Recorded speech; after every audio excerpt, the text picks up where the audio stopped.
I just wanted to welcome everybody. It's the second day of the FAIR Virtual Film Festival. Today, we're going to be talking about The Witness Project, which is a documentary series created in partnership with the Victims of Communism Memorial Foundation. Hopefully, most of you did manage to see the film. It was shared in the link when you registered. You should have been able to have seen it. I think the whole thing lasted for about half an hour. They're like a series of these mini documentaries that Hawk here produced. And in particular, it featured China, which my friend Anastasia Lin was actually in this film. She's such a compelling. She has such a compelling story, and it's just remarkable to hear that. Cuba, and today we're very, very excited to have the special guest, Rosa Maria Paya. I hope I didn't mispronounce your name, to talk about Cuba, her experience growing up there, and what she dealt with, and about the film that Hawk made, and Albania, featuring Elida Dakoli. And so just want to give you guys an introduction a little bit. Hawk was a journalist, writer, and the director of this film. He's worked with many mainstream companies like Disney, Life Planet, Bad Robot, working on many feature films and television series. He's very interested in the human rights, human freedom advocacy space. And many of his videos he's produced has been produced in conjunction with like institutions like Reason, Freethink, Human Rights Foundation. I'm a huge fan of them and the work that they do.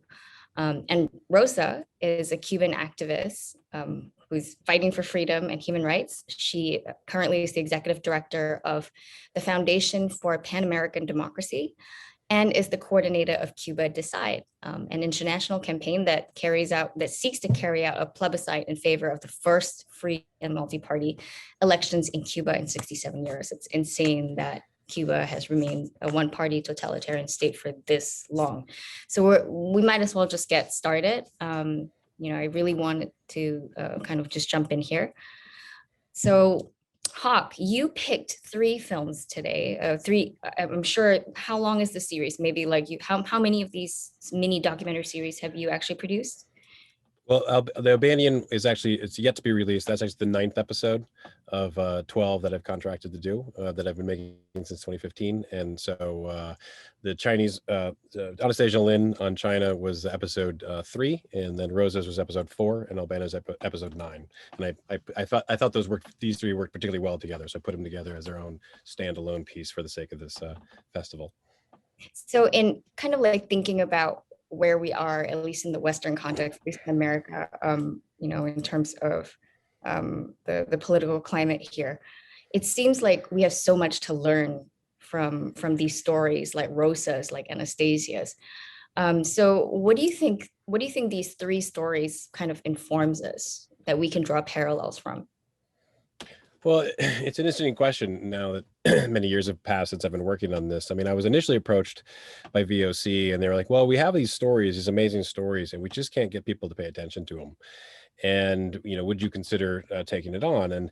And I looked at it, and, I mean, I'm old enough to remember the Cold War, and it really struck me at how little was being captured through storytelling and modern media in terms of what happened during that time period. And I really wanted to sort of add to the cultural literacy. And when I looked at sort of the existing materials that were out there, it was always about, I mean, there was a lot of oppression that occurred in these regimes, and they always kind of tended to start with the horrific stuff. I mean, I did a piece on Cambodia, and like if you watch a piece on Cambodia and the killing fields, 99% of the time it begins with a pile of skulls in the corner of a field or of a room, and that's shocking. That is emotionally shocking. You can't, once you see that, there's part of you that shuts down. You can't really absorb it. So I made the presentation that we really needed to follow the proper hero's journey and introduce these heroes, these individuals, these basically dissidents who would awaken and push back, and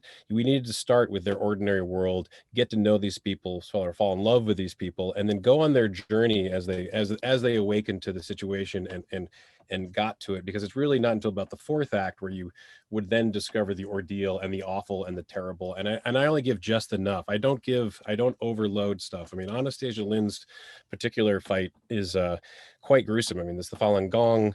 They have been very, very mistreated in China, to the worst levels of the nightmare. And yet in her piece, we only mentioned the Falun Gong once. We tried to associate, just make people aware of it. Taiwan, Hong Kong, Falun Gong, Tiananmen Square, House Christians. We were just trying to like get people to become aware of it. So just try to get people to sort of get to know these people, get to know what it is to be an individual who steps up, stands up in the face of tyranny and begins pushing back.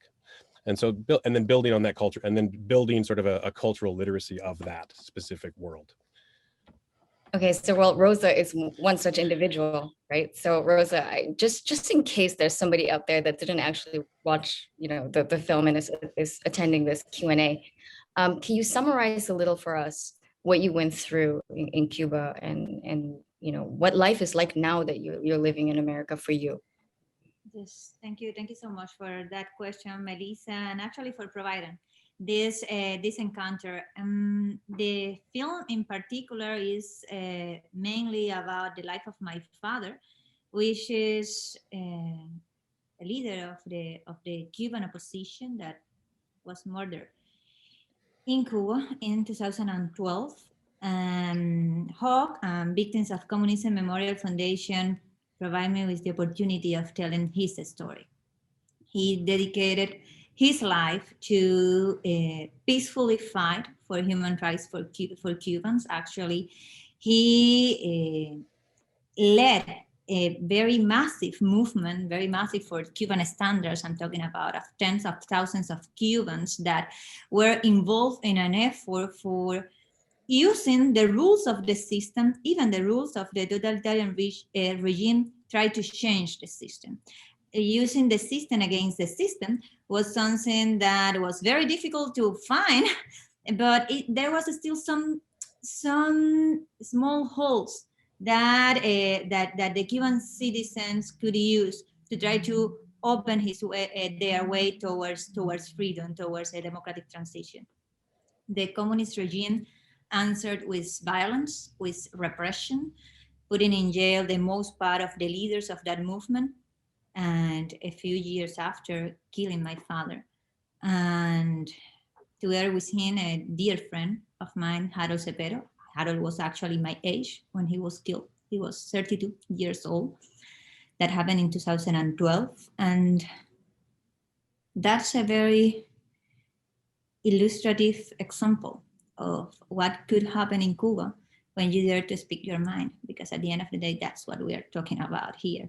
There was not a violent movement. There was no one actually not even violating the communist law, which is already a strategy and a machinery that violates human rights on a daily basis. It's already an unjust law, but they were not even violating the law. They were using that law to change the system, and even under that conditions, the punishment for daring to challenge Fidel Castro was the life. That's what we face in communist regime. That's what are facing dissidents in China right now. That's what are facing opposition leaders and citizens in Venezuela right now. And that's what happened in Cuba. While we are talking, there are more than 150 political prisoners, but in that 150, we're not even counting the thousands. For instance, there are at least 8,000, mostly young Cubans that are in jail right now, in the middle of COVID, by the way, are in jail for the crime of pre-criminal dangerousness, which is something similar to a Minority Report kind of crime that the Cuban regime uses to put in jail, especially young people with a free mind that dares to challenge the authority of the regime. Those are the conditions under the Cuban people is struggling. And actually the other part of the reality is that there have always been resistance to that regime. The Cubans have never just accepted to live without freedom. In 62 years that we have been enduring this regime, there have been thousands of arbitrary or extrajudicial or unjust executions, have been tens of thousands of political prisoners. Just last month, there were more than 230 public protests in the streets of Cuba, even in the middle of the repression. The situation is very oppressive, not just from the political point of view, which is very limited and very close, but also from the standards of basic life. There is a humanitarian crisis, or that is very deep, in the sense that the economical crisis, the sanitary crisis, the public health system crisis, everybody have come together to crash over the life of the Cuban people. And that could be something that could happen also in a democratic country. But the drama is that the Cuban people doesn't have the rights. So we do not have the tools to actually overcome this crisis, because we cannot, for instance, sell lemonade in our doors, because we do not enjoy freedoms to have business or to have a proper private property. So it's a very complicated situation. But it seems like freedom of speech is one of those things that your father fought for: freedom of speech and freedom of assembly. And if you look at, the series of the films, one thing that you will see that is consistent in how totalitarian regimes, how collectivist regimes tend to manifest in reality is this severe, very severe repression of speech. It's like it's not a bug. This is a feature. So I wonder if either of you or both of you can speak to how you came to realize that freedom of speech is so important, and then especially for you, Rosa, coming to America, what that was like, how that was different, moving from a place with no freedom of speech to having it finally. Well, let me jump in and give some frame to it. I mean, when I looked at this project, one of the things I realized is that these collectivist regimes really work hard to create a sense of isolation and a culture of dependency. And and in doing so, it makes every individual feel as if the world, like it makes them very myopic. They can't see outside of themselves and their own family because they're on the defense, and it's designed to put that pressure on them.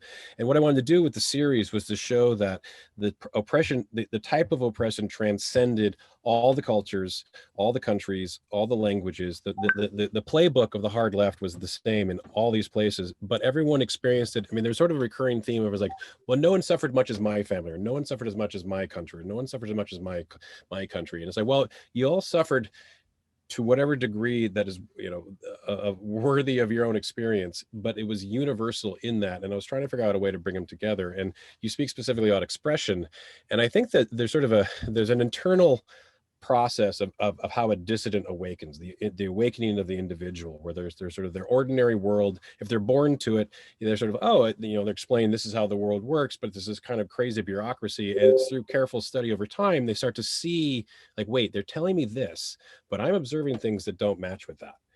And that internal cognitive dissonance is the individual alone inside of their own mind awakening.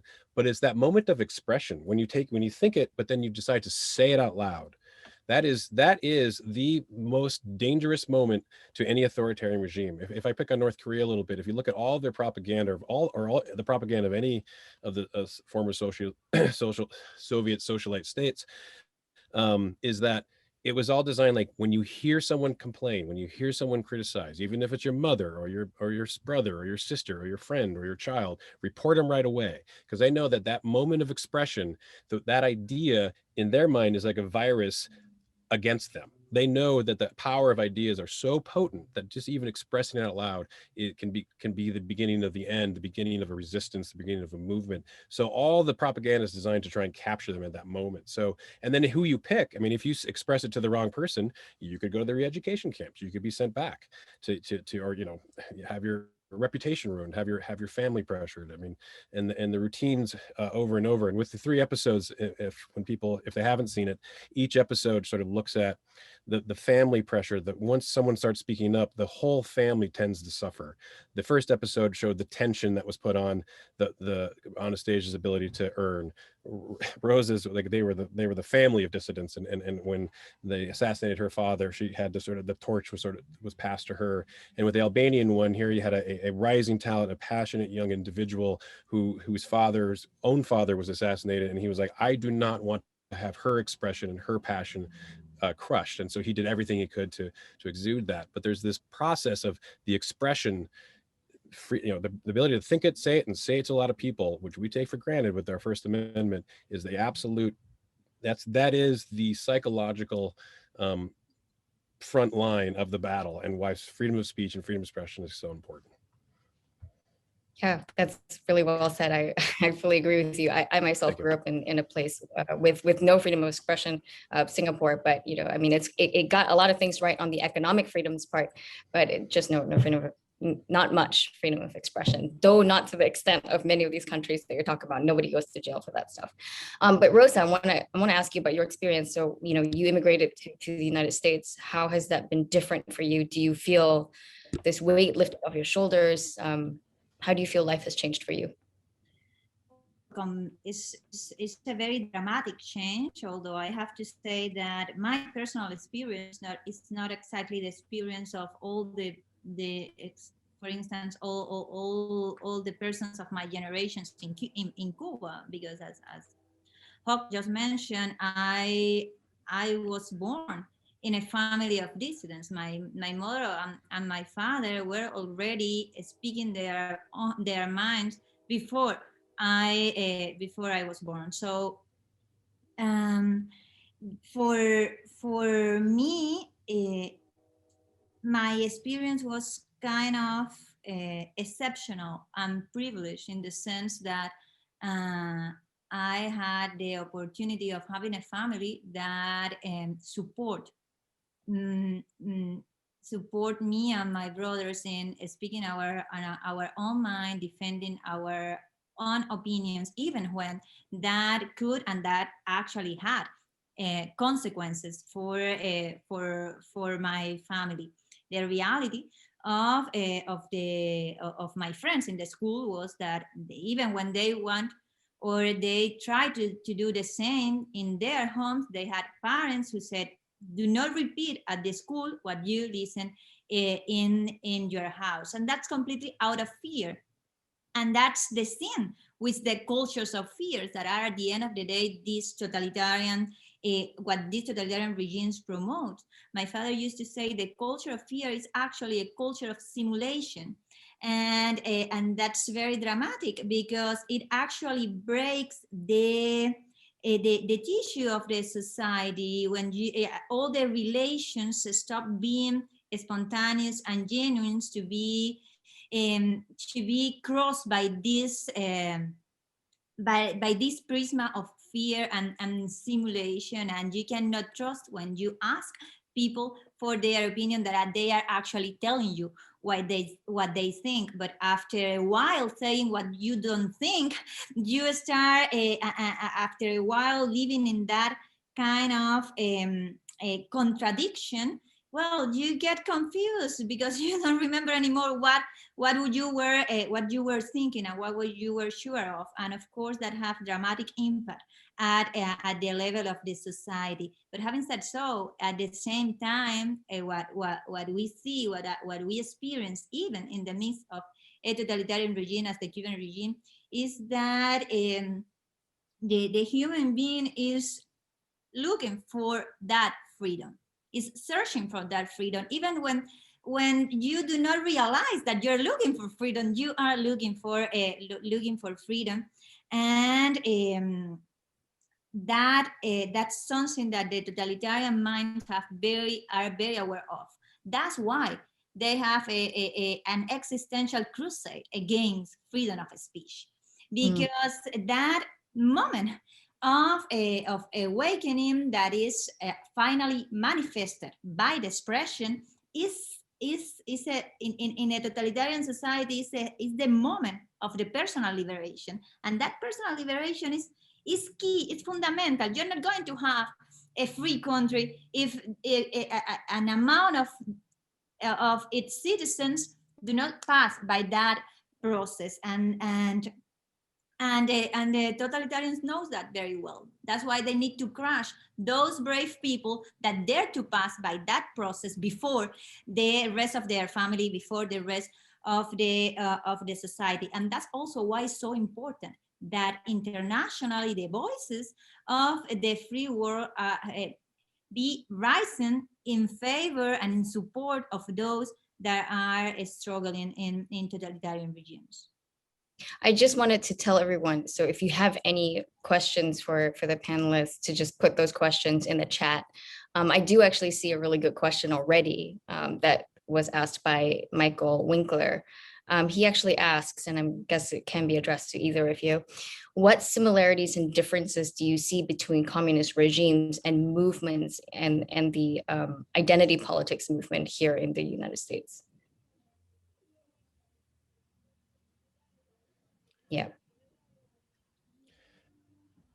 I think there's a great deal of I mean, not to delve too deeply into the philosophies of it all, but I mean, I think there's a lot of crossovers. I mean, identity politics, the sort of it's sort of designed. I would sort of generalize it as it's designed to make the individuals feel insecure. I mean, the sort of perpetual victim, like the victim culture, where by making them feel insecure, they're never going to, they're always going to turn to the group that they're not fully. It's sort of Leninism 4.0, I would say, in terms of like the current woke culture and identity politics. I mean, it's all kind of getting morphed into one giant form. I feel as if that none of them have any one is idea. class-based and one is race-based, right? So that's a very important distinction. Yes, this is true, and I would say that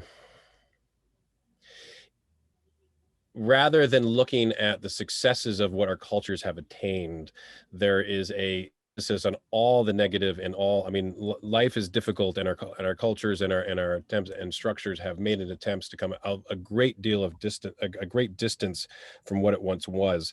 And I've always been wondering, if growing up in the last 20 years, there seemed to be an attempt to celebrate that. And now all these new theories that are in vogue in the universities seem really designed.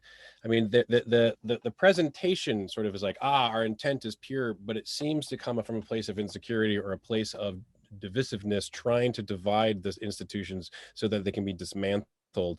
And I don't think it's necessarily fair to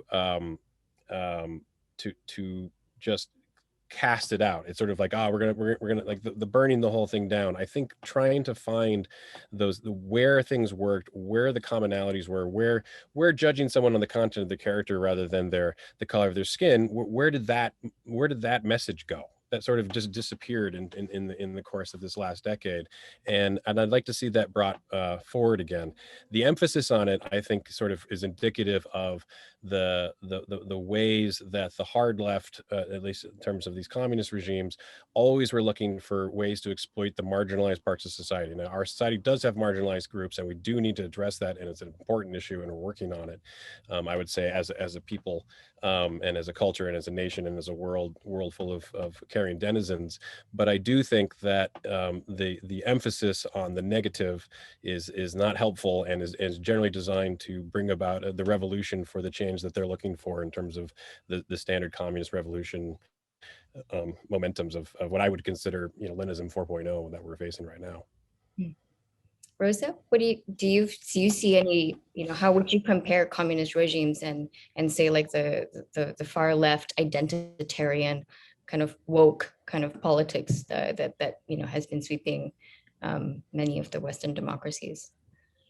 I do think that there are radical difference when you're talking about the debate of the ideas in a free country or in free countries, and what you have in totalitarian communist regime, where is that debate what is prevented to happen.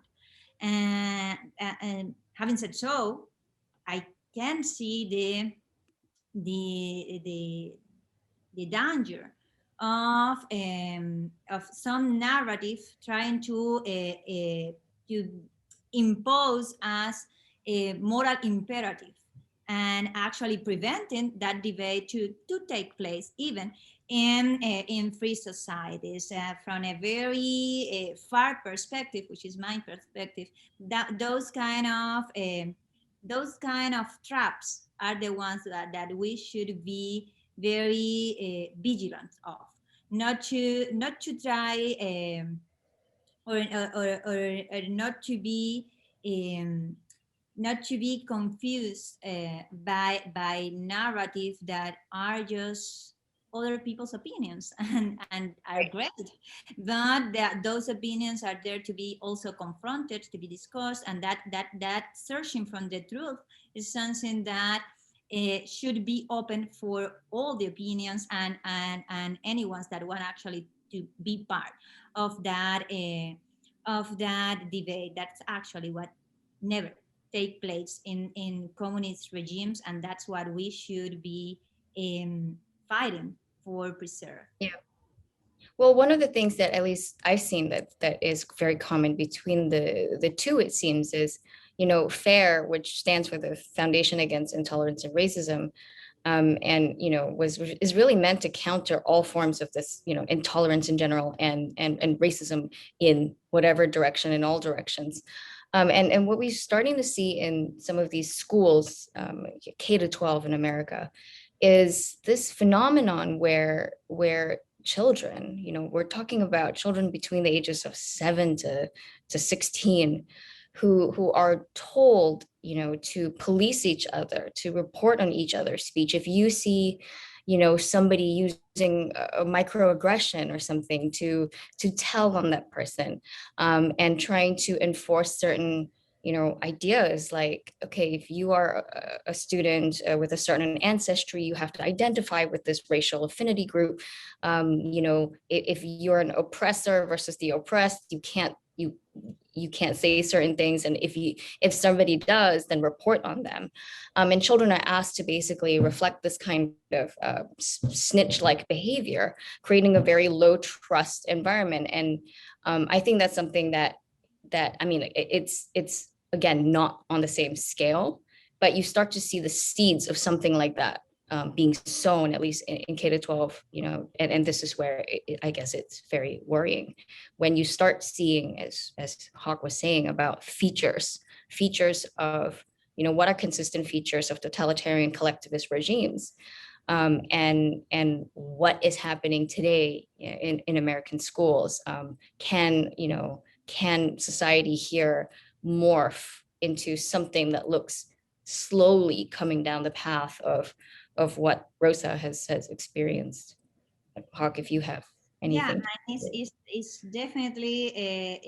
definitely something to be aware of, and to be very vigilant, because that's how the culture of simulation starts. When a kid realizes that there are some things that even if he or she think it, cannot mention it because someone else is going to report on that. And that's that's exactly the kind of environment that could be perceived for some as repressive, and that's and what we want, and where prosperity and ideas and entrepreneurship prosper is especially in the other environment, in that one when all the ideas are welcome, not because all the ideas are accepted, but because there is a space to debate and to search for freedom without imposing any moral imperative, but of course the respect for the facts. Because when, for instance, we are talking about totalitarianisms being Nazism or being communism, we have to be very clear in what we are talking about. We are talking about regimes that are responsible for the death of millions of persons. There is no a world in which we can apologize that, in which we can accept that, and that's the. But those are the source of the limits, and that are given basically by science, in the sense that we're talking about facts or we're talking about opinions. Well, actually, so Mike C actually mentioned something. Speaking of, millions killed in communist regimes, he says, this is his question: I was raised in a liberal-leaning family, and the Nazis were seen as the ultimate evil. But within our circle, I did not learn of the depredations of Stalin or Mao until much later. And now it seems like this, you actually have access to Google, you can find out more information about it. And so I don't know if you have thoughts on that. Like, is that something lacking in American education? Are we not exposing kids to this idea or this narrative of what, people like Rosa have lived through, have gone through the evils of communism?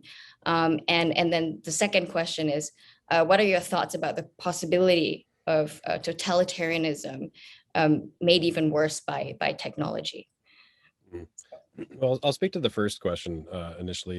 I mean, the education. I was when I was coming through the junior high school world. I mean, it was towards the end. I mean, the wall came down. The Iron Curtain came down in '89, and I was actually living in Germany at the time, and then during my college days, got to be in Eastern Europe in '95. So I actually got to experience that whole sort of aftermath. But the reason I was so curious, though, was I happened to be. It was the echo of Vietnam War, but my best friend was Ukrainian, and his family, and it was in Minneapolis, and there's a Ukrainian community in Minneapolis, and all of them were born on the run from Stalin.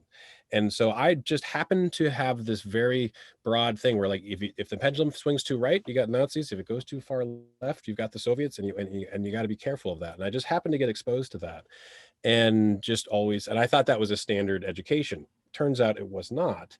And when I got to into the story making world, into the filmmaking world, and just would see, I thought it would be fascinating to tell these stories. And it was like, oh, Nazis are the bad guys. Those are the bad guys of Hollywood. Every film, Nazis, Nazis, Nazis, Nazis, Nazis. Everybody knows about the Nazis and the extreme right of the fascists.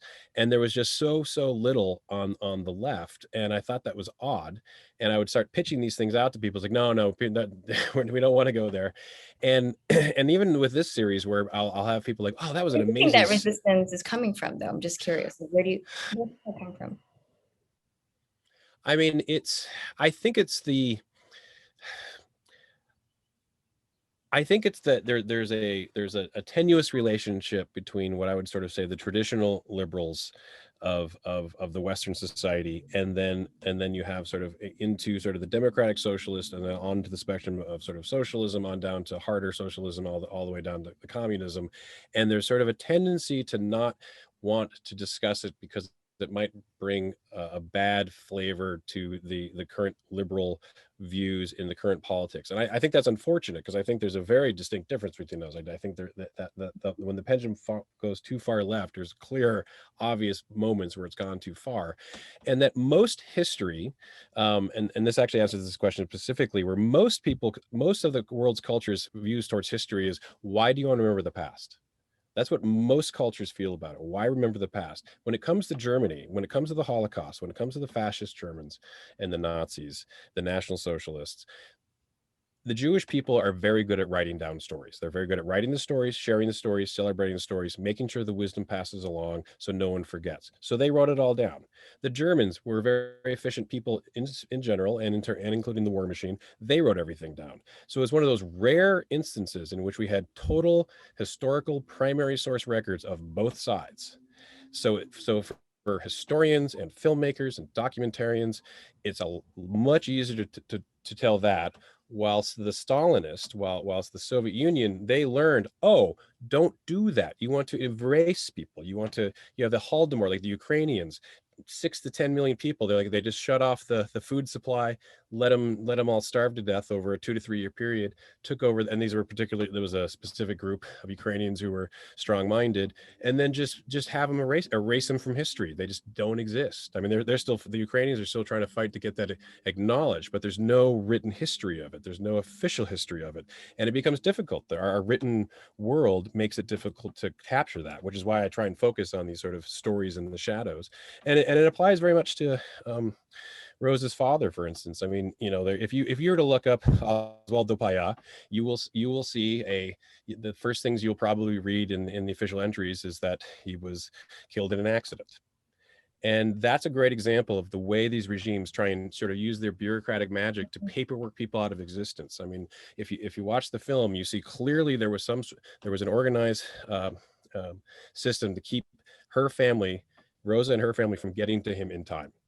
And even just not worrying about the exact details of the source of the accident, it happened. There were people waiting to stop her from getting to him, and then and he passed away, as did Harold Zapatero. And I think that's a good point, because even in China till today, yeah, we have no idea. If you look up even Right. Wikipedia entries of how many perished actually during Mao's Great Leap Forward, yeah, during the famine, for example. The estimates are all like over the place. Yeah, magnitude of 10 million. yeah. And so we have no idea even how many perished under Mao. Well, and then the Castro regime then they did an investigation, and we determined it was an accident, and then they filed that report, and then the local stringers who work for the government file their local stories. That gets to the AP and the Reuters. That becomes the official story. The New York Times and the Wall Street Journal gets curious about what happened to Oswaldo Paya. All the official documentation is like, oh, it was an unfortunate accident. The responsibility of his death falls on the shoulders of the Cuban regime. And this film is, an attempt to resurrect that atrocity, that assassination, and not have him be bureaucratically paperworked out of existence. And he's just an example of a single individual. I think they've done that to entire populations all over the world, time and time again, and they just know not to write it down. No, I agree with you. Sorry, Rosa, go ahead. Just to add on what Hawk was already explaining about the origin of this difference between explained and properly demonized as it should be totalitarian regime, that is Nazism and fascism, and what is going on and what happened with communism. And I think that there are some very specific and historic events that have led to this point. To begin with, communists win the war. They were part of the alliance that actually defeat Nazism. So while we were able to document and explain and tell again and again the history of Nazism and actually get all the data, we haven't been able to do that in many countries that have passed by communism, even those in which communism is already in the past. We don't know. We still don't know the size of the people that were extrajudicially killed in Poland. And we know a lot of what happened in Poland. You just mentioned China or Cuba. The reality is that while these regimes are still alive, the proper counting of the victims cannot be done. And the example of the killing of my father is very illustrative, but at the same time, we have a report actually issued by Human Rights Foundation in New York, actually delivering on the facts that we know and concluding that was an attack orchestrated by the Cuban intelligence apparatus. But there are thousands of cases that never had even that research being done, not just in Cuba, but in each of the communist regime. And one of the most valuable aspects of this project, this witness project, is to illustrate how global this problem actually is. Therefore, how we are urged actually to come together to face it.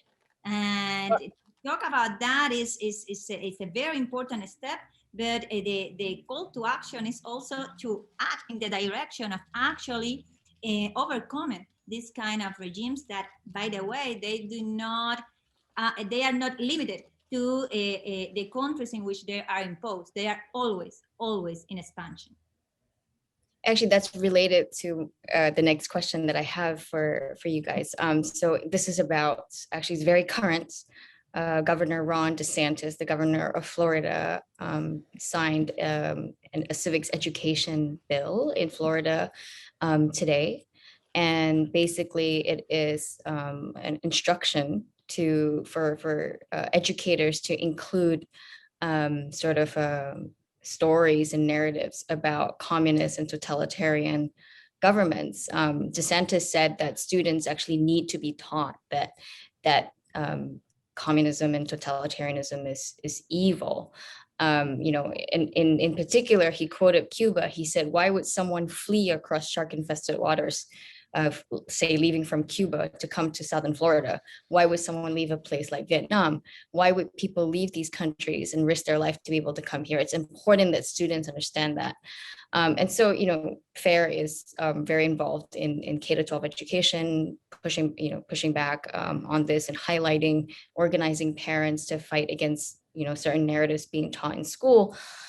What do you think of Governor DeSantis' new effort to sort of introduce these kinds of narratives into the K-12 civics curriculum? Do you think this is high time this is done? Do you think this is overstepped by the government? Where do you stand on this? Well, we actually work for this bill to be passed in Tallahassee, in the House and in the Senate. And when you say we, it's your organization, Rosa? Like we, as part of my organization, for sure, but not just my organization. Many organizations from the Cuban civil society, from the Venezuelan civil society, from the Nicaraguan civil society, people from the exile, and the Cuban American community were there, giving their testimonies and trying to convince the congressmen and women in Tallahassee about the need for those stories to be told. Because again, in this case, we are talking about facts, and those facts are dramatic, but are very important to be told, because what we probably do not realize, or we are not as aware as we should be, is that the communist regimes are always a source of propaganda. There are several illustrative examples of how distortionate the idea of the citizens of democracies and the citizens of the free world have about the reality of communist countries. And China is a big one, but there are others, as for instance, the figure of Ernesto Che Guevara, that has been practical an icon of the world youth, even when he personally killed tons of Cubans while he was the brief time he was in power in Cuba together with Fidel Castro.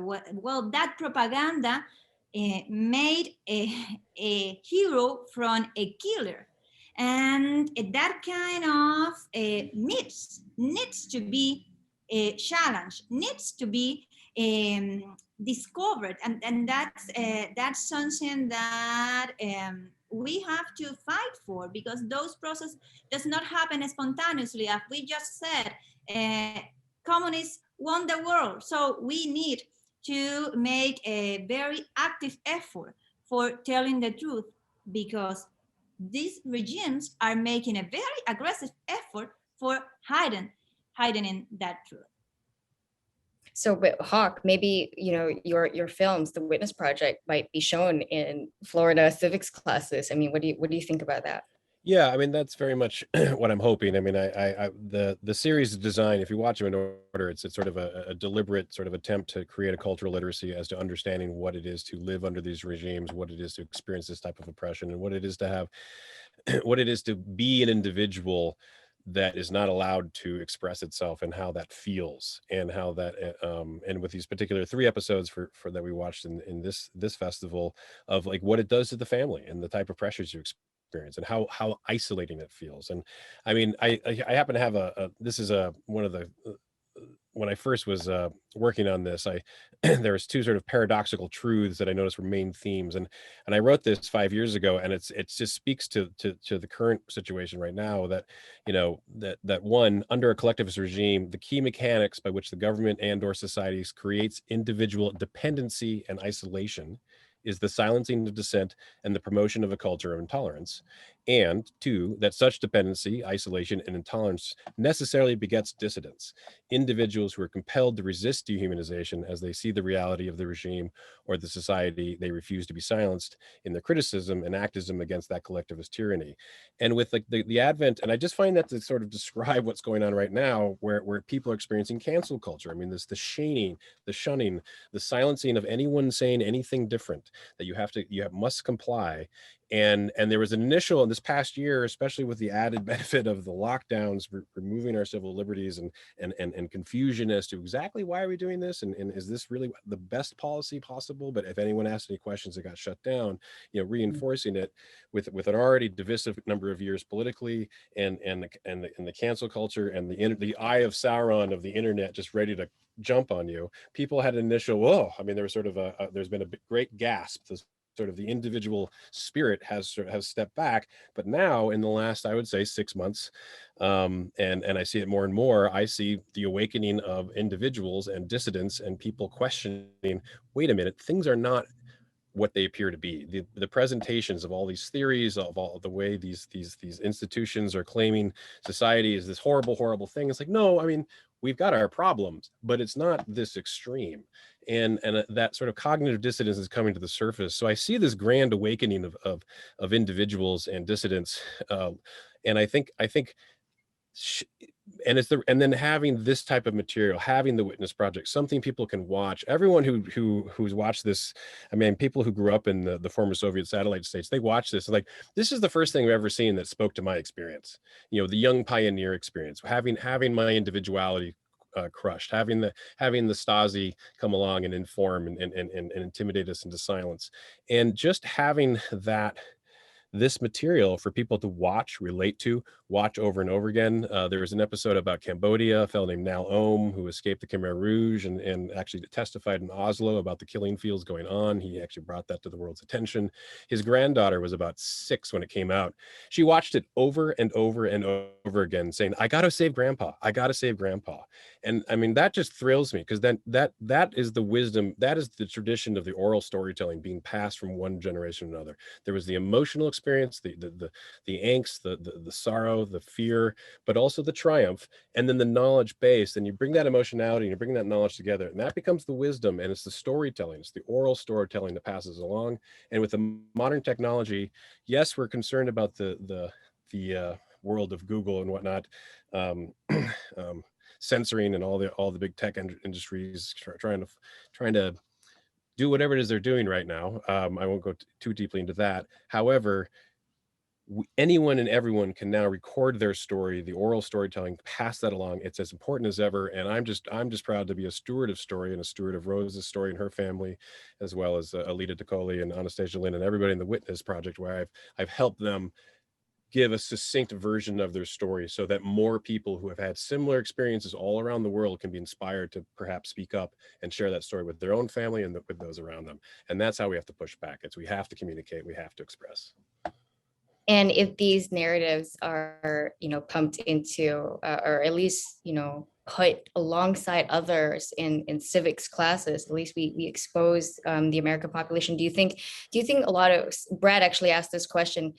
He asked, do you think a lot of younger Americans kind of believe that, socialism and communism are acceptable because precisely they actually haven't met anyone from these countries. They haven't heard what happens. Yeah, they've had no exposure to it, zero.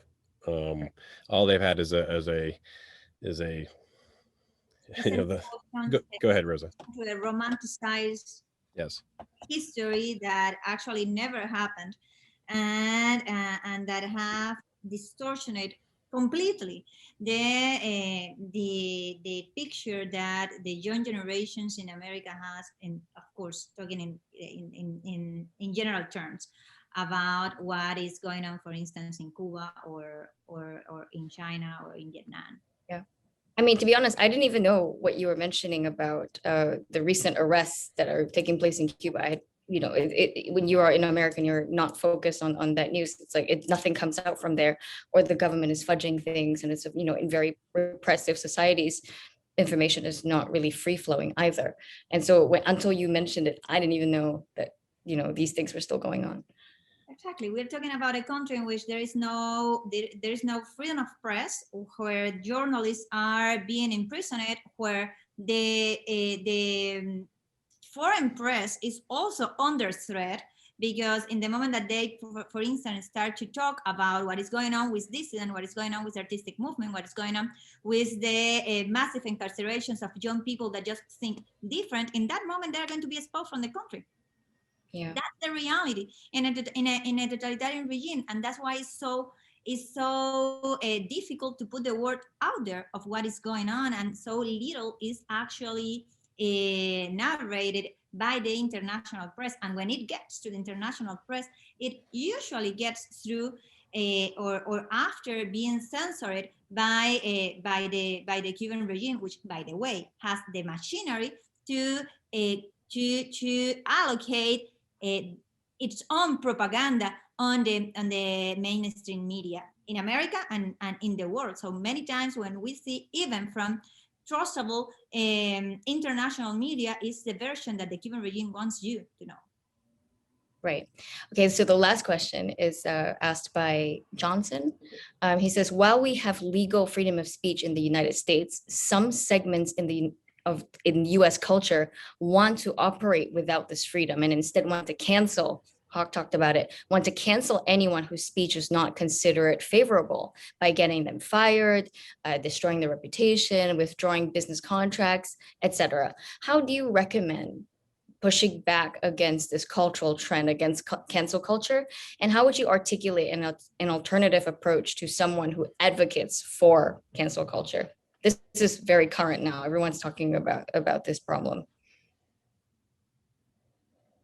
Well, my gut reaction is I just think we're going to see a new golden age of punk, of people, of like the next generation coming up, where like there's always that next generation that they can smell the inauthenticity of it, where these people are claiming foul over things that that there's not, they've been told there's something wrong, and they're screaming, bloody heck about it, but there's something inauthentic about it. And I think there's going to be a rise in sort of authentic punks who call it out, who are going to be much more aggressive in the way they say things, and they're going to challenge people to cancel them. I mean, and perhaps starting to marginalize the effect of that. I mean, right now I'd say the corporations and a lot of companies. I mean, we have this huge sort of, there's sort of a legal lawfare going on, and all these sort of lawsuits and constant harassment.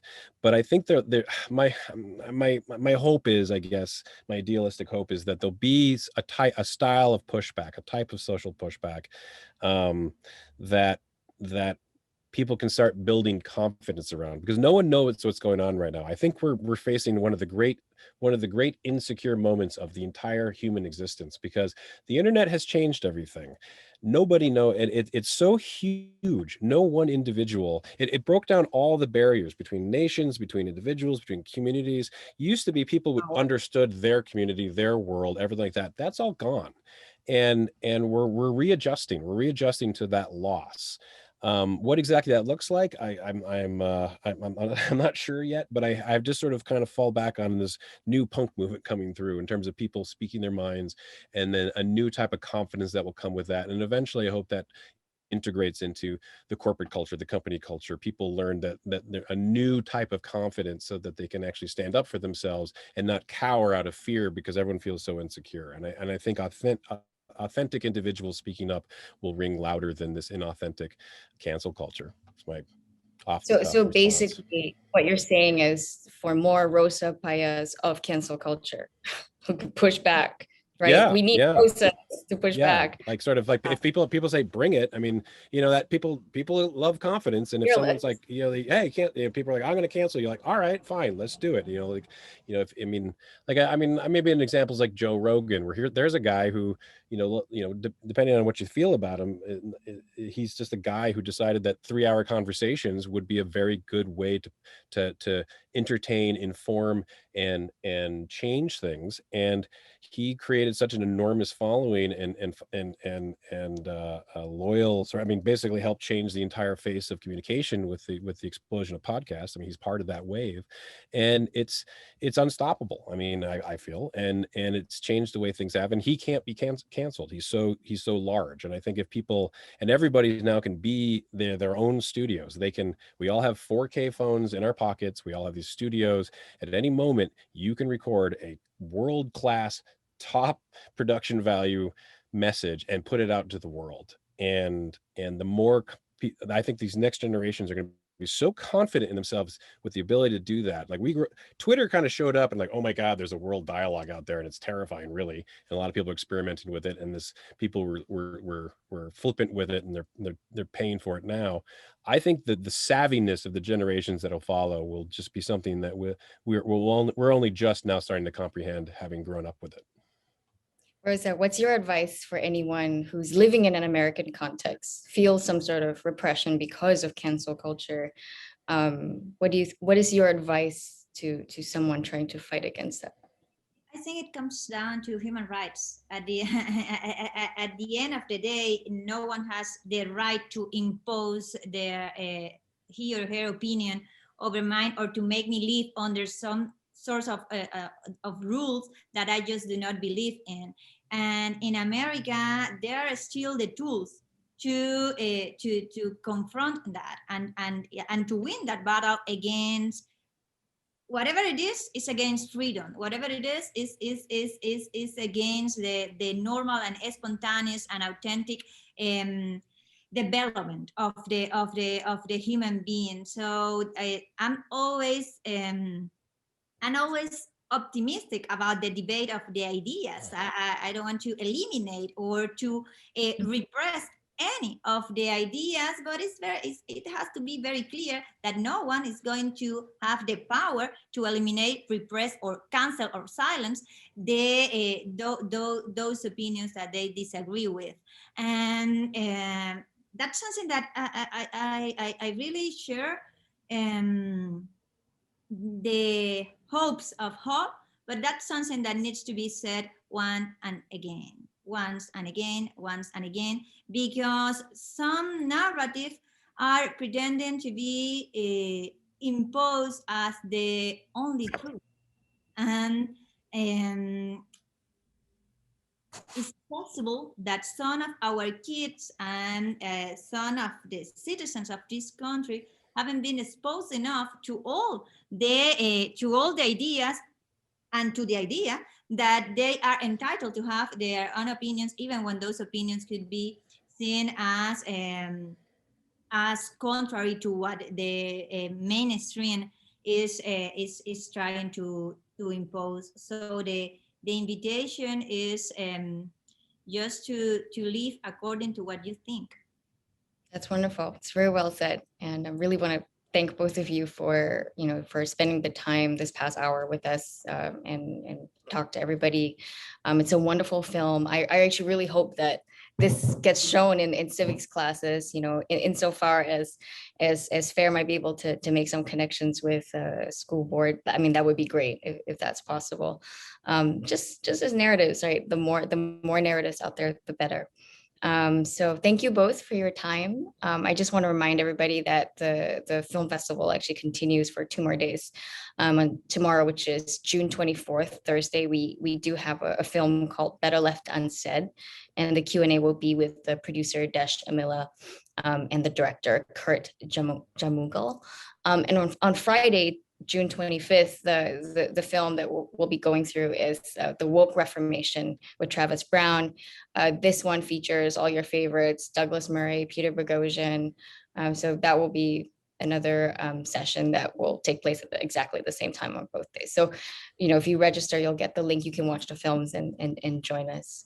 So thank you very much. Thank you for joining us. And again, once again, thank you, Hawk, and thank you, Rosa. Thank you so much. Yeah, thank you. And thank you, Melissa. And thanks everyone who joined us. And thanks for watching the films. Always a filmmaker's dream. Thank you for making it. Cheers.